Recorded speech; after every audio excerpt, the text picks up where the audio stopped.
guys, today we're going to talk about using enums in factories to generate quality test data. One of the challenges you always have with building an app is generating data, especially with something that has a lot of fixed values over and over.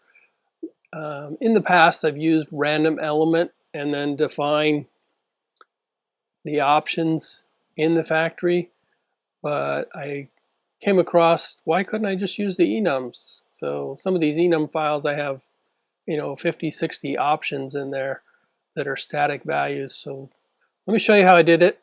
Underneath the app directory, I have a number of enum files, and again, they're just static values that don't change very often. Let's take a look at the language file.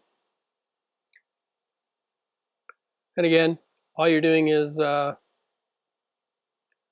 setting up a standard enum. You're setting up an enums file with the name language, and you can only use string or an integer, and each one is a case. So it goes down through here. These are the languages that are acceptable in this application. There's a method down here. I just created one for this one. It removes the underscore. So in some of the other enum files, I have 2 words here, whereas it only accepts a string. You can't put quotes. So I use the underscore, and this strips it out. So if you need the label in common English without the underscores, that's what that does. In the database, I have a file called language spoken preferences.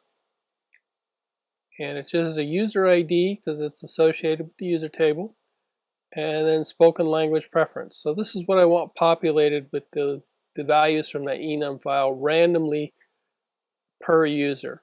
So let's go see how we did that. In the factory file, you're going to need the user model and the enums. So I pull those in up here at the top. And then we just basically, for the user ID, we're calling the user factory.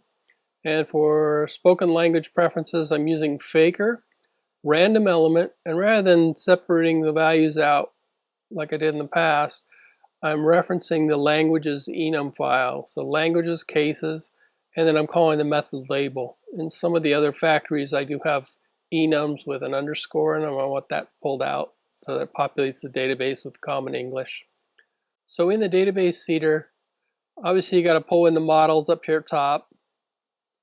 And again, I have a number of these running. They're all set up to run, but we're just going to focus on the language preferences.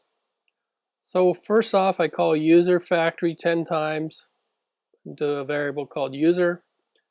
I do an admin that I always throw in there.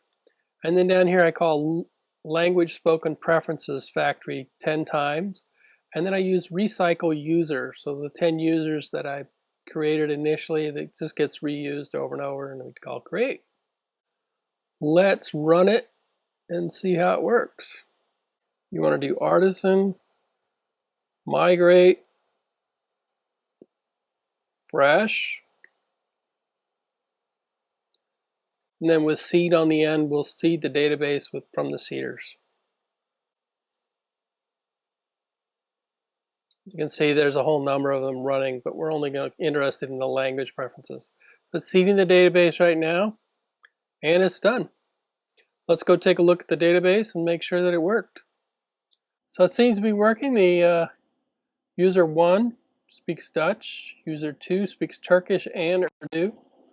When it looks like user 10 is a polyglot. We got Polish, Czech, and Hebrew. So that's how it works, and I use it for populating a number of tables. I hope you find it helpful.